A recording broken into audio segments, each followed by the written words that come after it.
Hi guys, good morning and welcome back to my channel. तो मैं आज तुम लोगों को एक स्टोरी शेयर करना चाहती हूँ। मतलब स्टोरी नहीं है, एक इंसिडेंट है जो मेरे साथ हुआ क्या था कि हम लोग बैक इन 2021 दिल्ली आए थे। और तब हम लोगों का ये सीन था कि हमने स्टार्टिंग में पीजी लिया था। उस पीजी में हम 2 महीने रहे। हमने वो पीजी चेंज किया ये सोच के कि यार यहाँ पे ना हम एक भी बार यूट्यूब चलाने नहीं जा पाए, लाइक द बेसिक। तो हमने पीजी चेंज कर लिया। हम दूसरे पीजी में गए, वहाँ पे हम 9 महीने रुके थे। लेकिन वो पीजी कम पीजी था भी नहीं भी था, हमें वहाँ पे खाना नहीं मिलता था। हम लोगों ने टिफिन लगाया हुआ था। तो वो 9 महीने टिफिन का खाना खा के हम इतने परेशान हो गए थे कि it was one of the reason कि हम वो पीजी चेंज करना चाहते थे, क्योंकि हमें नहीं पसंद आता था। टिफिन का खाना बहुत गंदा होता था, अनहाइजीनिक भी होता होगा, पता ही नहीं चलता था। सेकंड पीजी चेंज करने के पीछे इमीडिएट रीजन ये था कि मेरा बर्थडे था जून में, घर वाले आए थे और उस रूम में ना एसी नहीं था। तो हमने सोचा कि यार घर वाले इतने परेशान हो रहे, तो उसी टाइम हम लोगों ने डिसाइड कर लिया था कि हम लोग अपना पीजी चेंज करेंगे। और 1 महीना हमें लगा, जुलाई हमने नया पीजी का हम फ्लैट ढूंढा था। एक्चुअली हमने सोचा यार हम फ्लैट में रहेंगे, खुद खाना बना लेंगे चाहे, क्योंकि हमें खाने की बहुत दिक्कत थी। वो पीजी चेंज किया और हम दूसरे फ्लैट में शिफ्ट हुए। अगस्त में हम लोग शिफ्ट हुए थे। अगस्त, सितंबर और अक्टूबर 3 महीने हमने खुद बनाया, क्योंकि हम बहुत जोश में थे। नहीं, हम खुद ही बनाएंगे, हमें अच्छा खाना है, दिस दैट, और अपनी मर्जी का खाना है। 3 महीने हम बना के थक गए। फिर हम दिवाली पे घर से जब वापस आए तो मम्मी ने हमें बोला कि बेटा तुम परेशान मत हो, तुम्हें पढ़ना है तो तुम मेड लगा लो। Now the original story begins. तो हम जहाँ रहते थे ना, उसी कॉलोनी में हमारे और भी फ्रेंड्स रहते थे। तो उनके घर पे जो मेड आती थी, हमने बोला कि यार अभी तो हम कहीं ढूंढेंगे ना, हम यहाँ पे किसी को जानते हैं। तो उन्होंने बोला ठीक है कोई बात नहीं, हमारी मेड आती हुई तुम भी लगवा लो। हमने बोला ठीक है। तो वो मेड हमारे लग गई। अब वो नवंबर से हमारे खाना बनाने आने लग गई। तो मेरी एक आदत है कि मैं हर चीज़ अपने पापा मम्मी को कॉल करके बताती हूँ। मतलब एवरी मॉर्निंग मैं उठती हूँ और मैं सबसे पहला फ़ोन घर पे मिलाती हूँ, और जो कुछ भी मेरे साथ हुआ होता है ना, मैं सब घर पे बता देती हूँ। तो मैंने वही घर पे सब कुछ डिक्टेट कर दिया, ऐसे हुआ ऐसे फलाना ढिमकाना। मैंने मम्मी को बताया, मम्मी मेड आएगी वो बनाएगी। तो मम्मी ने मुझे बोला कि तू है ना ध्यान रखना चीज़ों का। पूरी किचन थी हमारे पास, पूरा सब कुछ सामान था, और बड़ा सा डब्बा घी का भेजा था, तेल भेजा था, सब कुछ था हमारे पास, दालें वगैरह सब। अब क्या हुआ, उन्होंने ये सोचा कि ये दोनों छत पे रहती है, अकेली रहती है, ठीक है। तो उन्होंने भी काम के लिए हाँ वहाँ कर दी थी, वो आने लग गई। अब मेरी मम्मी ने मुझे बोला कि उनको किचन में अकेला मत छोड़ना, तू देखती रहना। तो अब ये तो होता था कि यार पढ़ने के लिए वजह से ही तो लगाए थे, तो पढ़ाई तो करनी थी। तो मैं क्या करती थी ना, रूम के बाहर छत वाले एरिया में जहाँ पे किचन थी, वहाँ अपनी चेयर लगा के पढ़ने बैठ जाती थी।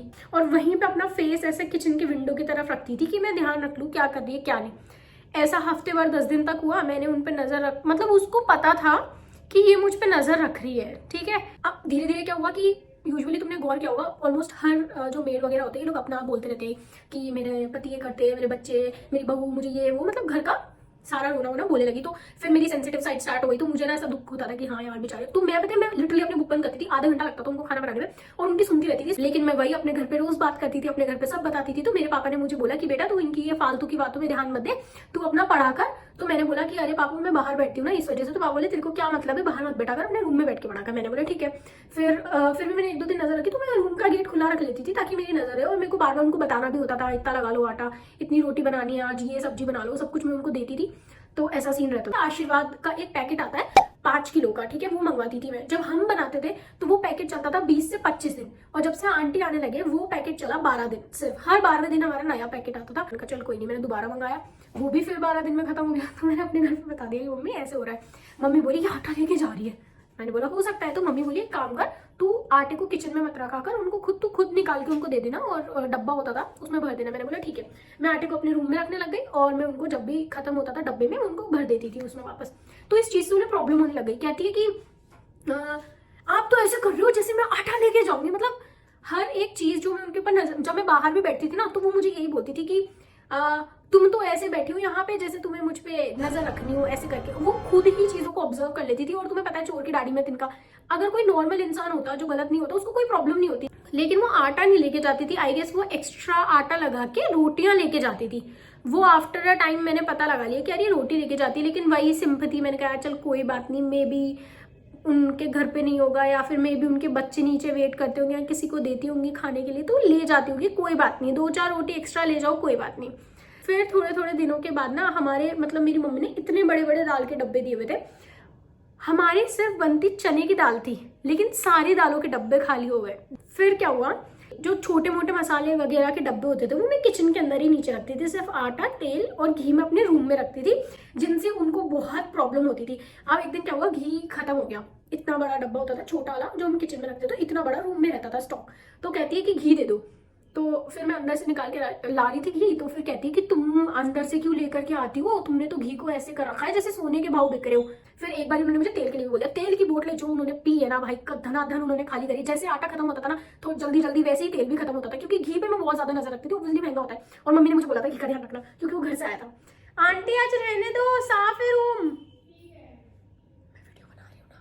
मेड पे वीडियो बना रही हूँ। फिर अब क्या हुआ कि नवंबर दिसंबर 2 महीने मैंने बनवाया, मैंने घर पे बताया कि ऐसा ऐसा सीन है। तो मम्मी ने बोला कि रहने दे इसको, दूसरी लगा ले। तो मैंने बोला ठीक है। और हम स्पीति वैली ट्रिप पे जा रहे थे तब दिसंबर एंड में, तो मुझे एक बहाना भी मिल गया कि मैं उन्हें बोल दूं कि आंटी हम ट्रिप पे जा रहे हैं, फिर हम घर जाएंगे महीने भर के लिए, तो हमें अब नहीं करवाना आपसे काम। उस बात पे उसकी इतनी सटकी थी, और उन्होंने मुझे मतलब इतने दिनों तक बोला था कि अरे क्यों हटवा रहे हो, 5-10 दिन पहले से ही मुझे पहले से पैसे दे दो, ये कर दो कर दो। चलो ठीक है, वो भी इन जनरल बिहेवियर है। हमने 2 महीने खुद खाना बनाया था, फेब और मार्च। अब मई में हमारा एग्जाम था, तो बहुत ज्यादा मतलब ऐसी सिचुएशन हुई थी कि यार अब नहीं कर सकती, क्योंकि बहुत टाइम इन्वेस्ट होता था, एनर्जी भी। तो मैंने उनको अप्रैल में बोला कि आंटी आप आ जाना, मैंने उनको कॉल कर दिया, नंबर थे मेरे पास, कि आप आ जाना और खाना बना देना। तो वहां पे उन्होंने सोचा कि अरे अच्छा अब इनके एग्जाम है तो ये लोग लाइब्रेरी जाएंगे और पूरा का पूरा फ्लोर मेरे कंट्रोल में रहेगा, और नहीं भी तो अगर ये लोग रूम भी लॉक करके जाएंगे तो किचन तो रहेगी, क्योंकि इवन इफ हम चले जाएंगे हम यही बोलेंगे कि खाना बना देना, हम आके खा लेंगे। उन्होंने हाँ कर दी, बोला कि ठीक है मैं आ जाऊंगी। मैं ना इतनी ज्यादा पहले नवंबर दिसंबर में फ्रस्ट्रेट हो गई थी उनकी हरकतों से कि मेरे को ये था कि यार ले जा जितना लेके जा रहा है, मेरा सर मत खाओ, और रोज रोज की चिक मुझसे बर्दाश्त नहीं होगी। और मैं अपना वो आती थी, मैं उनको देख के गेट बंद कर देती थी अपने रूम को, बैठ के पढ़ते रहती थी अपना, क्योंकि वो कॉन्स्टेंटली बोलते रहती थी अब यार तुम 1 घंटे तक खाना बनाओगे, बर्तन धोगे, तो मैं सुनते थोड़ी ना रहूंगी, और कचरा क्यों करूंगा अपने दिमाग में, इससे मैं कुछ और अच्छा देख लूंगी ना। तो मैं बंद करके अपना पढ़ती थी।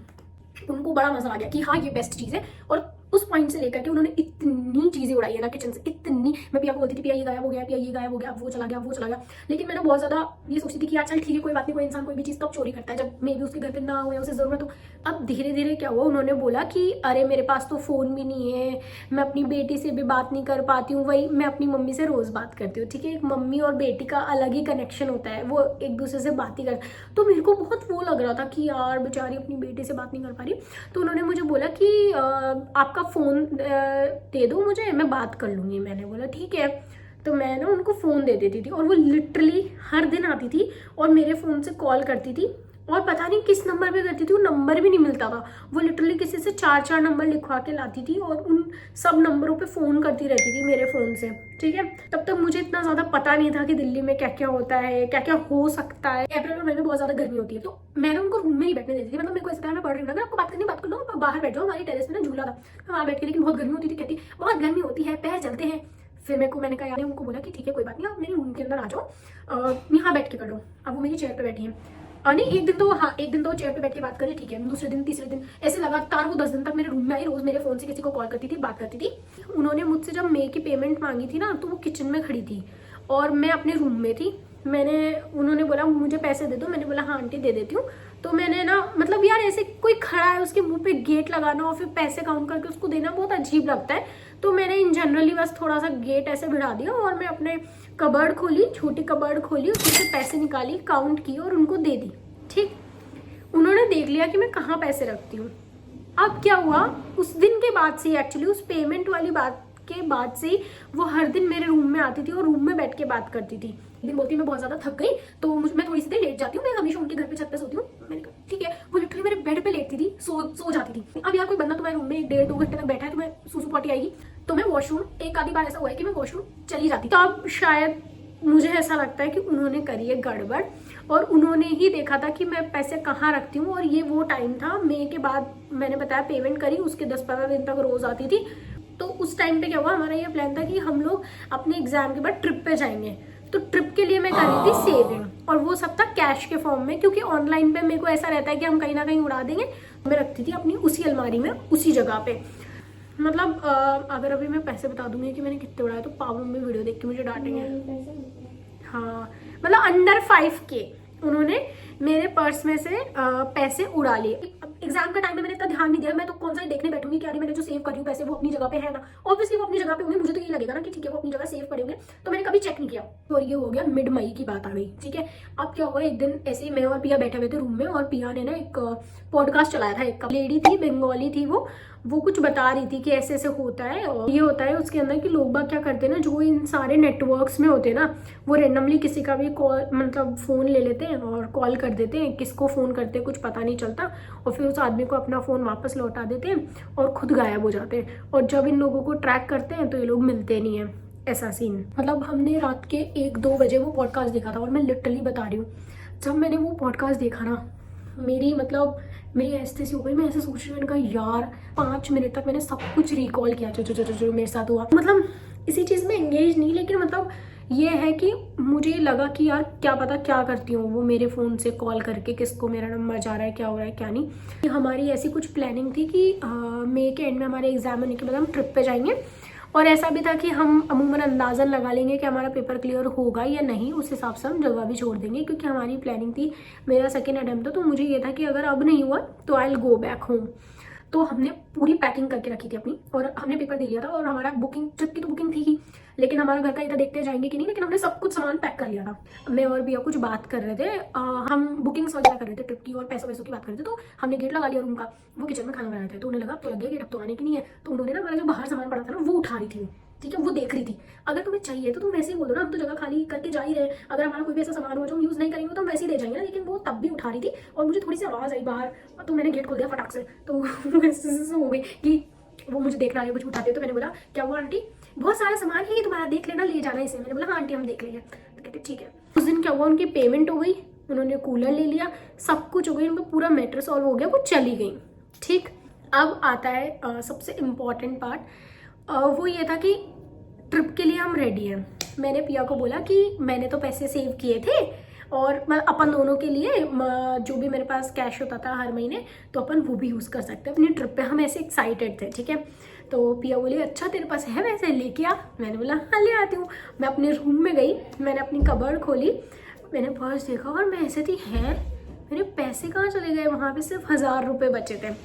और मैं ऐसे थी कि यार पिया नहीं, मैंने पैसे सेव किए हैं हर महीने थोड़े थोड़े करके, इसमें ये सब पैसे पड़े थे। और मैं लिटरली ऐसे हो गई कि मैंने कहा यार, और मतलब मेरे को बहुत ज़्यादा बुरा लग रहा था, ठीक है, क्योंकि वो हर महीने थोड़ा थोड़ा कटौती करके मैंने पॉकेट मनी अपनी सेव करी थी जस्ट बिकॉज ट्रिप पे जाने के लिए। और मैं स्पेसिफिकली पिया को उसमें से 500,000 रुपये एक्स्ट्रा देती कि यार तेरा तो बर्थडे, तू बर्थडे के लिए जा रही है तो तू रख लेना, लेकिन लिटरली मेरे सारे पैसे गायब हो गए। मुझे इतना दुख हुआ, फिर मैंने रिकॉल किया फिर से बैठ के, मैंने कहा यार पैसे गए कहाँ। फिर मैंने पिया को फिर से पूरी स्टोरी बताई, यार ऐसा ऐसा होता था, वो रूम में भी आती थी, लेटती थी, मुझे देखती थी, और मैं 100% बोल सकती हूँ कि ये चीज़ उन्होंने ही उड़ाई है। क्यों? कभी मेरे रूम में आके नहीं चेक। हाँ, क्योंकि वो पता है वो कभी भी पिया के रूम में नहीं जाती थी, उन्हें पता था कि सारा हिसाब किताब इसी के रूम में, मेरे रूम में, ठीक है, सारा सब्जियां, आटा, घी, तेल, पैसा सब कुछ मेरे रूम में रहता था। अब मैं तुम्हें बताती हूँ कि कैसे मुझे ये लगता है कि उन्होंने ही पैसे लिए। फर्स्ट थिंग फर्स्ट, कि उस पूरे फ्लोर पे हम दोनों बहनें रहते थे। पिया कभी अपनी फ्रेंड्स के पास चली जाती थी, कभी नहीं जाती थी, कभी रहती थी, कभी नहीं रहती थी, तो मैं ही थी अकेले जो रहती थी। सेकंड, वहाँ पे सिर्फ और सिर्फ मेड आती थी और कोई नहीं। हमारे लैंडलॉर्ड इतने अच्छे थे, हमारे अगर कोई एसी ठीक करने आ रहा है तो वो साथ आते थे, अगर किचन में सिलेंडर चेंज करवाना है तो लैंडलॉर्ड साथ आते थे, कुछ भी काम करवाना XYZ हमारे लैंडलॉर्ड उनके साथ आते थे। और हमारे लैंडलॉर्ड बहुत अच्छे थे, उन्होंने मतलब स्टार्टिंग से लेकर एंड तक अपने बच्चों की तरह रखा है, मतलब ऐसा समझा है कि हमें इनका पूरा ध्यान रखना है। कुछ भी हमें जरा सी भी दिक्कत होती थी ना, वो हमेशा आते थे हमारे पास। हमारा छोटे से छोटा काम, हमें बेसिन हमारा फंस गया, कुछ भी वो तुरंत आते थे, तुरंत हमारा काम करवाते थे।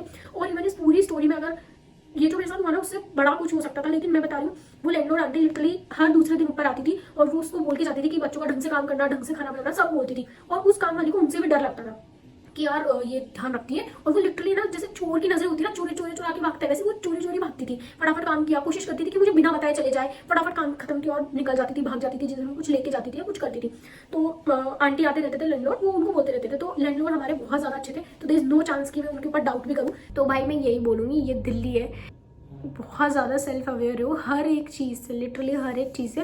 और बिल्कुल शर्म मत करो, तुम कहीं भी जाओ, किसी भी कोने में, हर बात में अपने घर पे फ़ोन मिला के पूछ लो ना क्या हो गया। भाई हम पूछते हैं घर पे, क्योंकि हमें नहीं है इतना दुनिया जहान का ज्ञान। कोई तुम 10-20 साल से थोड़ी ना बाहर रह रहे हो, तुम्हें सब कुछ थोड़ी ना पता होगा। मैं तो अब उस इंसिडेंट के बाद से लिटरली हर चीज़ अपने घर पे बता के करती हूँ।